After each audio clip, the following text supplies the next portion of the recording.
Hanggang ngayon, hindi ko pa rin mabura sa isip ko ang gabing iyon. Sinubukan kong kalimutan. Sinubukan kong isipin na panaginip lang ang lahat, na bunga lang ng pagod at puyat ang mga nangyari. Pero sa tuwing pipikit ako, bumabalik ang lahat. Ang kaba. Ang takot. At ang boses sa telepono na tumatawag sa pangalan ko. Ito ang kwento kung paano sinira ng isang Foodpanda order ang buhay ko. Ang kwento tungkol sa address na hindi naman dapat nag-exist. Bago ang lahat ng ito, normal lang ang buhay ko. Ako si Leo, 26 na taong gulang, isang BPO agent na nagtatrabaho sa graveyard shift. Dahil sa pandemya, naging work from home ang setup namin. Swerte na rin dahil nakaiwas sa traffic at sa panganib na mahawa sa labas. Nakatira ako mag-isa sa isang 2-bedroom condo unit sa ika-15 palapag ng isang bagong tayong building. Medyo nasa dulo ng syudad ang lokasyon nito, sa isang lugar na kasalukuyang dine-develop. Sa isang banda, makikita mo ang mga ilaw ng syudad. Sa kabila naman, isang malawak at madilim na patch ng hindi pa nagagalaw na lupain na may kasamang maliliit na gubat. Maganda ang view, sabi ko sa sarili ko noong una. Tahimik. Perpekto para sa isang tulad ko na kailangan ng kapayapaan para makapag-focus sa trabaho. Hindi ko alam na ang katahimikan na iyon ang magiging simula ng aking pinakamatinding bangungot. Ang gabi na iyon ay nagsimula tulad ng kahit anong gabi. Mga bandang 2:00 ng madaling araw. Katatapos lang ng isa sa pinaka-stressful na calls na natanggap ko sa buong linggo. Isang galit na customer mula sa Amerika na halos 1 oras akong sinigawan dahil sa isang problema na hindi ko naman kasalanan. Pagkatapos ng tawag, sumandal ako sa aking upuan, ramdam na ramdam ang pagod sa aking katawan at isip. Tumingin ako sa labas ng bintana.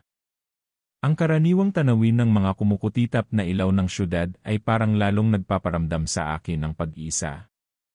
Kumalam ang sikmura ko. Napabuntong hininga ako.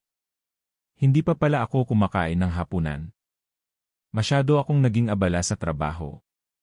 Binuksan ko ang aking cellphone at walang pag-aalinlangang pinindot ang pamilyar na pink na icon ng Foodpanda.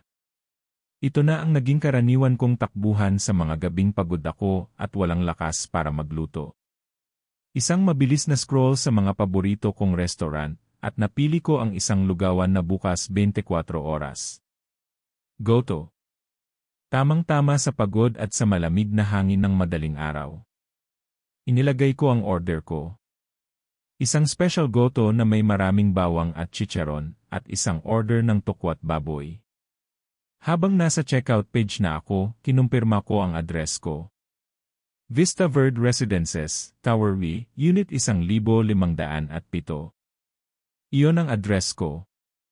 Pero napansin ko ang isang maliit na bagay. Ang GPS pin sa mapa ng API ay bahagyang gumalaw. Nag-auto-adjust ito. Ang pangalan ng subdivision, mula Vista Verde Residences, ay naging Villa Verde Subdivision. Bahagya akong kumunot ang noo. Villa Verde. Baka typo lang ng API. O baka ito ang dating pangalan ng lugar bago pa man ito i-develop. Maraming ganoong kaso sa mga bagong tayong property. Hindi ko na lang pinansin. Halos magkapareho lang naman ng pangalan. At ang importante, tama naman ang tower, unit number, at ang pangalan ko. Pinindot ko ang place order at sumandal muli sa aking upuan, naghihintay sa pamilyar na notifikasyon na may rider nang kumuha ng aking order. Ilang minuto ang lumipas at tumunog ang cellphone ko. Your rider, Michael, is on his way. Nakita ko ang maliit na motor icon na gumagalaw sa mapa. Napanatag ako. Paparating na ang pagkain ko. Nag-browse muna ako sa social media para magpalipas ng oras. 10 minuto. 15 minuto. 20 minuto. Tiningnan kong muli ang API. Ang motor icon ni Kuya Michael ay malapit na, pero parang paikot-ikot lang ito sa lugar malapit sa kondo. Nagsimula akong mainip. Gutom na talaga ako. Baka naliligaw. Bago pa lang siguro ang rider na ito sa lugar. Nangyari na rin ito dati. Ang ginagawa ko, tinatawagan ko ang rider para i-guide sila. Pero bago ko pa man siya matawagan, isang mensahe ang pumasok sa chat feature ng API. Galing kay Michael. Sir, good evening po. Dito na po ako sa address nyo, sa Villa Verde Subdivision. Saan po dito yung Tower B? Nagtype ako ng sagot. Kuya, Vista Verde po, hindi Villa. Baka typo lang sa API. Isang malaking building lang po yan dito, hindi nyo po mamimiss. May malaking arko sa entrance na may nakasulat na Vista Verde Residences. Lumipas ang ilang sandali bago siya nag-reply. At ang reply niya ang nagsimulang magtanim ng kaba sa dibdib ko. Sir, wala po akong makitang building. Ang nandito lang po sa address na binigay ng API ay isang lumang arko. Halos guguho na. Ang nakasulat po, Villa Verde. At puro puno lang po ang nakikita ko sa loob. Parang walang daan para sa motor. Napakunot ang noo ko. Ano raw? Tumayo ako at dumungaw sa bintana ko.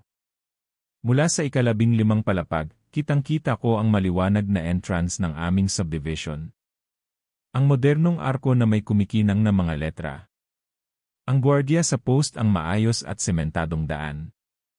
Imposible ang sinasabi niya. Kuya, sigurado ka ba? Baka nasa maling lugar ka. Tignan mo ulit yung mapa, reply ko.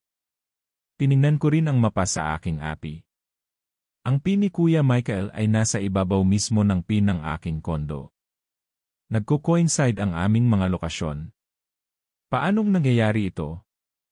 Sir, tama po ang pin. Nandito mismo ako sa lokasyon na sinasabi ng API.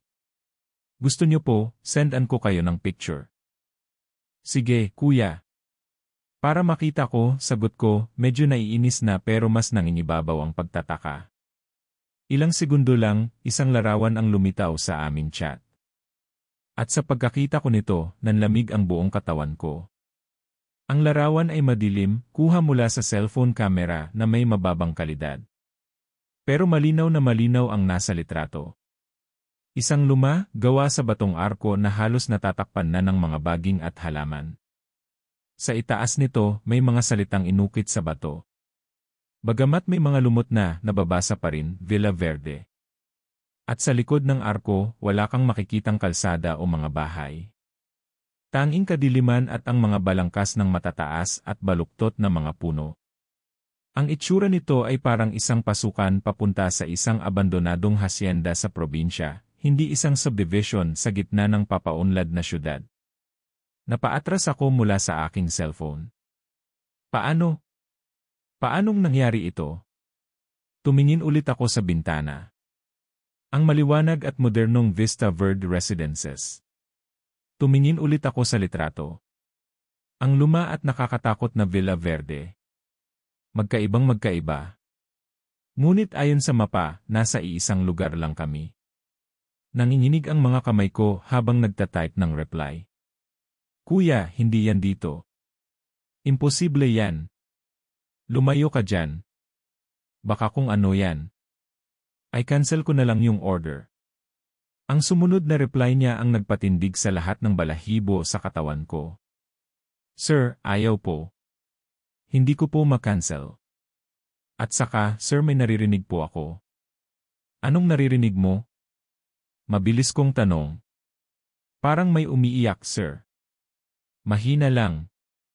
Parang bata. Galing sa loob ng mga puno. Parang may bumara sa lalamunan ko. Umiiyak na bata. Sa gitna ng kadiliman. Tiyanak. Iyon ang unang pumasok sa isip ko. Mga kwento ng lola ko noong bata pa ako. Mga engkanto na nag-aanyong sanggol para mangakit ng mga tao palayo sa tamang landas. Kuya, umalis ka na dyan. Ngayon na. Halos pasigaw kong type. Huwag mong pansinin yan. Mag-ingat ka. Hindi siya nag-reply. Lumipas ang 1 minuto. 2 minuto. Ang motor icon niya sa mapa ay hindi gumagalaw. Nananatili ito sa parehong lugar sa ibabaw ng lokasyon ko. Para kaming nasa iisang espasyo pero sa magkaibang dimensyon. Nagsimula akong magpanik. Dinial ko ang numero niya sa API. Nagring ito ng ilang beses bago niya sinagot. Hello? Kuya Michael. Sabi ko, nanginginig ang boses. Ang narinig ko mula sa kabilang linya ay hindi ang boses niya. Ang narinig ko ay ang tunog ng malakas na hangin at mga tuyong dahon na nagkikiskisan. At sa likod ng mga tunog na yon may isa pang tunog. Isang mabigat na paghinga. At pagkatapos, isang boses. Isang mababa at magaspang na boses. Leo. Nanigas ako. Alam niya ang pangalan ko. Hindi iyon ang boses ni Kuya Michael. Malalim. Malagim. Parang galing sa ilalim ng lupa. Sino to? Nasaan si Kuya Michael? Tanong ko, sinusubukang maging matapang pero halata ang takot sa aking boses. Isang nakakakilabot na tawa ang sumagot sa akin. Isang tawa na hindi galing sa tao.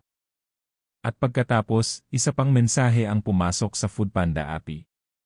Galing pa rin sa account ni Michael. Sir, pasensya na po sa abala. Nahanap ko na po yung daan. Medyo madilim lang po pala. Hintayin ko na lang po kayo dito sa dulo. Dala na po ninyo yung bayad. Cash po sana. At kasunod ng mensaheng iyon, isang panibagong larawan. Isang larawan ng isang pamilyar na bagay. Ang inorder kong goto at tokwat baboy, nakapatong sa ibabaw ng isang sementadong upuan sa gitna ng kadiliman. Pero ang mas nakakatakot ay ang nasa likod ng pagkain. Dalawang mahahaba at payat na binti na parang sa kabayo, pero nakatayo ito na parang tao. Hindi ko makita ang kabuuan ng katawan nito, pero alam ko na, base sa mga kwento, kung ano yon. Tikbalang. Nabitawan ko ang aking cellphone. Bumagsak ito sa sahig na may malakas na kalabog. Nanginginig ako mula ulo hanggang paa. Hindi ito totoo. Hindi ito pwedeng mangyari. Ang isang nilalang mula sa mga lumang kwentong bayan ay gumagamit ng Foodpanda para mangakit ng biktima. Nababaliw na ba ako? Pinilit kong kumalma. Kailangan kong isipin na isa lang itong masamang biro. Baka may nanloloko sa akin. Baka nahack ang API. Baka ang rider mismo ang may gawa nito. Pero paano niya maipapaliwanag ang larawan ng lumang arko? Ang lugar na yon? Sa gitna ng aking pagpanik, naisip kong tawagan ang kaibigan ko, si Marco. Si Marco ang pinaka-skeptical na taong kilala ko. Palagi siyang may lohikal na paliwanag sa lahat ng bagay. Kailangan ko ng boses ng katinuan. Dinampot ko ang cellphone at dinayal ang numero niya. Buti na lang at gising pa siya, malamang ay naglalaro ng online games. Sinagot niya ito sa pangatlong ring. Oh, Leo, napatawag ka. 2:00 ng umaga, pre. Anyar? Sabi niya, medyo inaantok pa. Marco, pre, kailangan ko ng tulong mo. May weird na nangyayari, sabi ko, hirap na hirap magsalita ng maayos. Weird pa ano? Huwag mong sabihing may multo dyan sa bago mong kondo, biro niya. Hindi, pre, seryoso. Yung Foodpanda order ko. At ikinuwento ko sa kanya ang lahat. Ang maling address ng Villa Verde. Ang mga mensahe ng rider. Ang mga litrato. Ang umiiyak na bata. Ang tawag sa telepono. Ang larawan ng pagkain na may mga binti ng kabayo sa likod. Habang nagkukwento ako, naririnig ko siyang humihikab sa kabilang linya. Nang matapos ako, natawa siya. Isang tawa na puno ng pang-aasar. Pre, seryoso ka ba? Sabi niya. 2 bagay lang yan. Una, baka na-scam ka. May mga bagong modus ngayon, ginagamit nila delivery apps. Pangalawa, baka lasing lang yang rider mo at napadpad sa kung saang lupalo. Yung mga litrato. Baka kinuha lang niya sa internet. Huwag kang praning, Leo. Matulog ka na lang. Pagod ka lang sa trabaho. Pero, Marco, narinig ko yung boses. At alam niya ang pangalan ko. Pagpipilit ko. Natural, nasa app yung pangalan mo. Leo, makinig ka. Walang mga tikbalang sa gitna ng syudad. At lalong hindi sila marunong gumamit ng Foodpanda. Magpahinga ka na lang, okay? Tawagan mo na lang ako bukas. At bago pa man ako makasagot, ibinaba na niya ang telepono. Pakiramdam ko ay binuhusan ako ng malamig na tubig. Tama siya, di ba? Baka praning lang ako. Baka pagod lang ako. Baka. Biglang namatay ang lahat ng ilaw sa aking unit. Isang malakas na click mula sa circuit breaker, at ang buong kondo ko ay binalot ng kadiliman. Ang tanging liwanag na natira ay ang malamlam na glow ng mga ilaw ng syudad mula sa labas ng aking bintana. Napatalon ako sa gulat. Brownout. Sa isang bagong building. Bihira itong mangyari. Nanigas ako sa kinatatayuan ko. Ang tanging naririnig ko lang ay ang malakas na kabog ng sarili kong dibdib.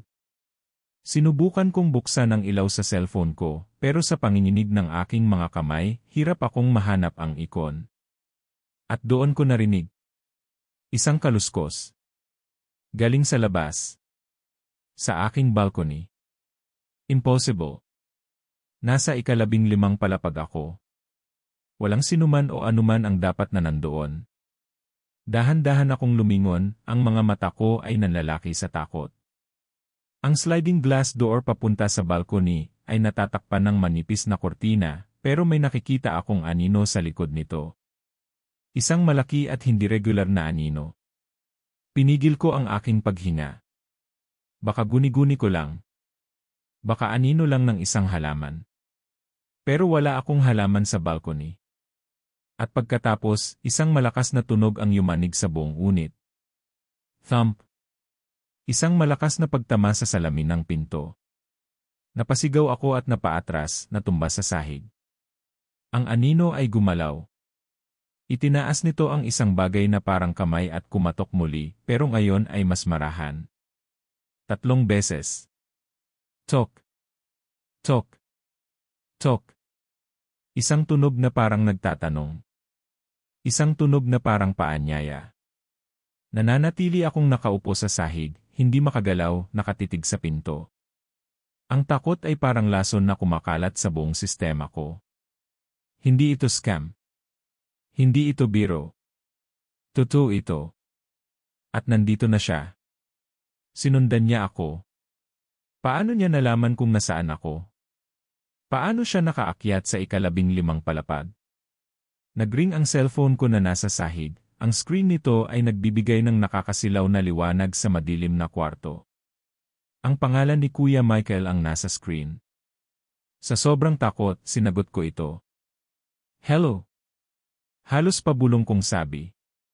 Ang boses na sumagot ay ang parehong magaspang at malagim na boses mula kanina. Ngayon ay mas malinaw na para bang nasa tabi ko lang siya. Nandito na ang order mo, Leo, sabi ng boses, kasabay ng isang malakas at nakakabining pagtawa.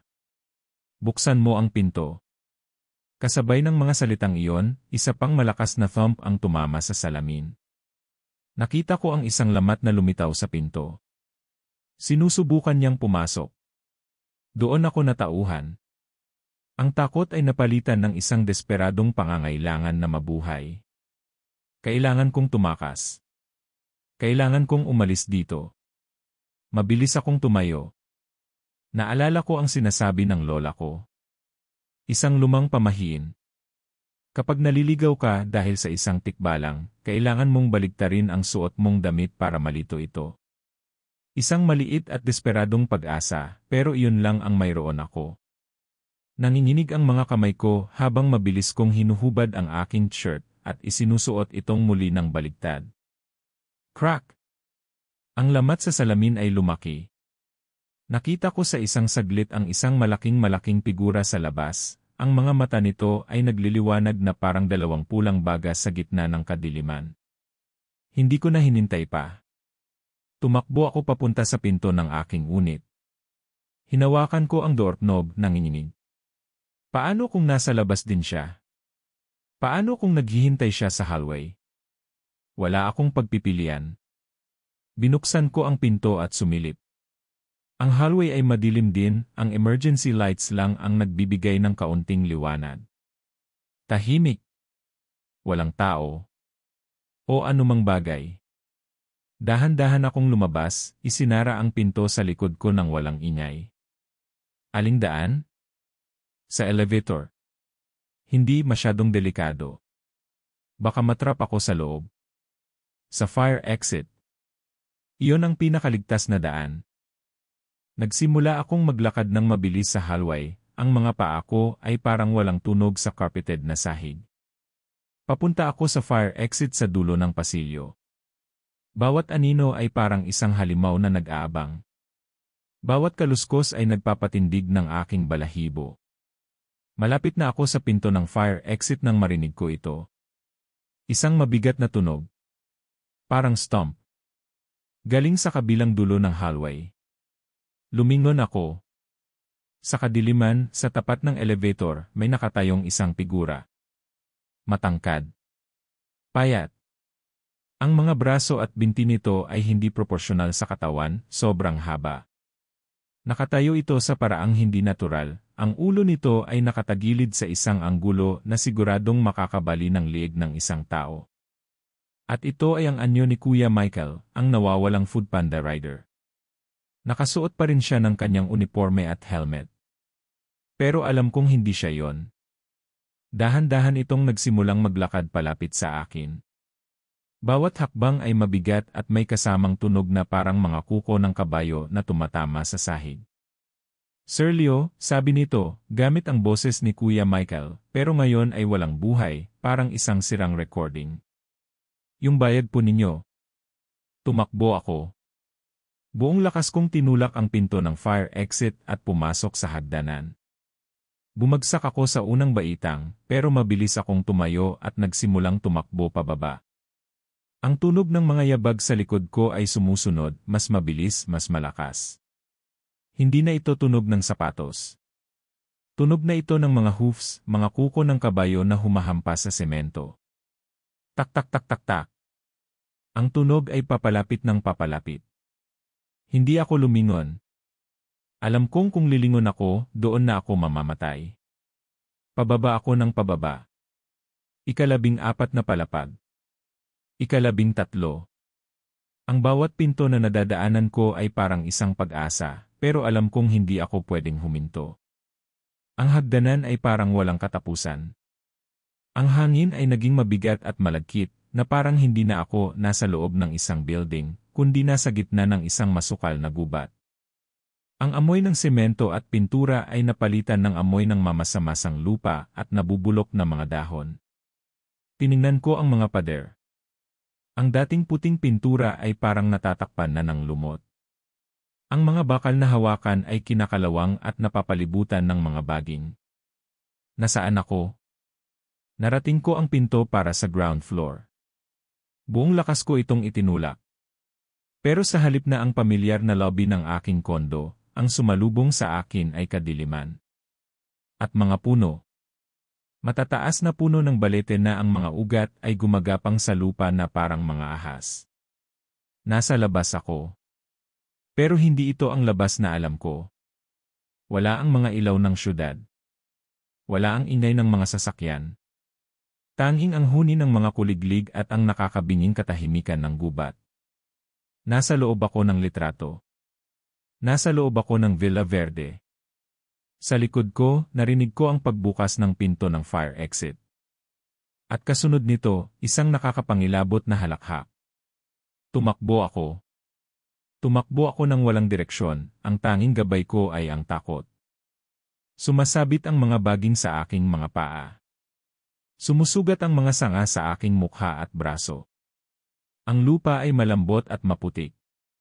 Paulit-ulit akong nadadapa, pero paulit-ulit din akong tumatayo at tumatakbo muli. Naririnig ko pa rin siya sa likod ko. Ang tunog ng kanyang mga yabag, ang kanyang mabigat na paghinga, ang kanyang mga paminsan-minsang tawa na parang bumibiyak sa katahimikan ng gabi. Hindi ko alam kung gaano ako katagal tumakbo. Ang aking mga baga ay parang sasabog na. Ang aking mga binti ay parang mga jelly na. Pero hindi ako huminto. Sa isip ko, ang paghinto ay kamatayan. Sa gitna ng aking pagtakbo, may naaninag akong isang liwanag sa di kalayuan. Isang mahinang liwanag. Nagbigay ito sa akin ng panibagong lakas. Tumakbo ako papalapit doon, hindi alintana ang mga sugat at ang pagod. Habang papalapit ako, narinig ko ang isang pamilyar na tunog. Ang tunog ng isang makina ng sasakyan. Isang kalsada. Buong lakas kong tinakbo ang huling ilang metro, at bigla, para akong lumusot sa isang hindi nakikitang kurtina. Ang amoy ng gubat ay nawala, napalitan ng amoy ng usok at alikabok. Ang malambot na lupa ay naging matigas na aspalto. Natumba ako sa gitna ng isang kalsada, humihingal, nanginginig. Isang malakas na busina ang halos makabingi sa akin. Isang 10-wheeler truck ang preneno ng todo, ilang pulgada na lang mula sa akin. Bumukas ang bintana at isang galit na driver ang sumigaw sa akin. "Hoy! Gusto mo bang magpakamatay?" Tuminala ako, nalilito. Nasa isang highway ako. Ang mga sasakyan ay mabilis na dumadaan. Tumingin ako sa likod ko. Wala na ang gubat. Ang nandoon ay isang mataas na pader na semento, ang bakod ng isang industrial complex. Walang arko. Walang Villa Verde. Sinubukan kong tumayo pero nanghina ang aking mga tuhod. Nanginginig pa rin ako. Basang-basa ako ng pawis at putik. Ang aking damit ay baligtad. Ang aking mga braso at mukha ay puno ng mga galos. Hindi ko alam kung paano ako nakauwi. Parang blanko ang isang bahagi ng aking memorya. Ang alam ko lang, pagdating ng umaga, nasa tapat na ako ng aking condo building. May mga pulis sa labas. May police line sa entrance. Nalaman ko mula sa isang tsismosang kapitbahay na may isang nawawalang Foodpanda rider. Si Kuya Michael. Ang kanyang motor ay natagpuang nakaparada ng maayos sa parking lot ng bisita, pero siya mismo ay hindi na mahanap. Ang huling record ng kanyang delivery ay sa building namin. Sa unit ko. Nang sinubukan kong umakyat sa unit ko, hinarang ako ng pulis. Sinabi nila na under investigation ang lugar. May mga reports daw ng disturbance mula sa aking unit kagabi. Nang tanungin ko kung ano, sinabi nila na ang sliding door papunta sa balcony ay basag na basag. At ang pinaka nakakakilabot sa lahat, ang buong sahig ng aking unit, mula sa balcony hanggang sa hallway sa labas, ay puno ng malalaki at mapuputik na bakas. Mga bakas na hindi galing sa sapatos ng tao. Mga bakas na hugis kabayo. Hindi na ako bumalik sa kondo na yon. Hindi ko na kinuha ang mga gamit ko. Iniwan ko ang lahat. Lumipat ako ng syudad. Nag-resign ako sa trabaho. Sinubukan kong magsimula muli. Pero ang trauma ay hindi nawawala. Gabi-gabi binabangungot ako. Nakikita ko ang lumang arko ng Villa Verde. Naririnig ko ang umiiyak na bata. At ang malagim na boses sa telepono. Hanggang ngayon, hindi na ako gumagamit ng kahit anong delivery app. Ang simpleng tunog ng notifikasyon mula sa cellphone ay sapat na para pangininigan ako sa takot. Hindi na ako lumalabas kapag gabi. Ang mga puno ay hindi na nagbibigay sa akin ng kapayapaan, kundi ng takot. Minsan, iniisip ko kung ano ang nangyari kay Kuya Michael. Naging biktima rin ba siya? O bahagi siya ng sumpa? Hindi ko na malalaman. Ang alam ko lang, may isang nilalang doon sa kadiliman, isang nilalang na natutong gumamit ng teknolohiya para manghuli. Isang nilalang na nag-aabang sa mga pagod, gutom, at nag-iisang kaluluwa sa gitna ng gabi. At ang pinaka-nakakatakot sa lahat ay ang tanong na bumabagabag sa akin gabi-gabi bago ako matulog. Kung ang order ko sa Foodpanda ay isang pain para maakit ako, at ang address na yon ay isang bitad paano kung sa susunod na pagkakataon, hindi na ito gagamit ng API para maghanap ng biktima. Paano kung ako na mismo ang in-order nito? At naghihintay lang ito ng tamang oras para i-deliver ako sa kung saan man.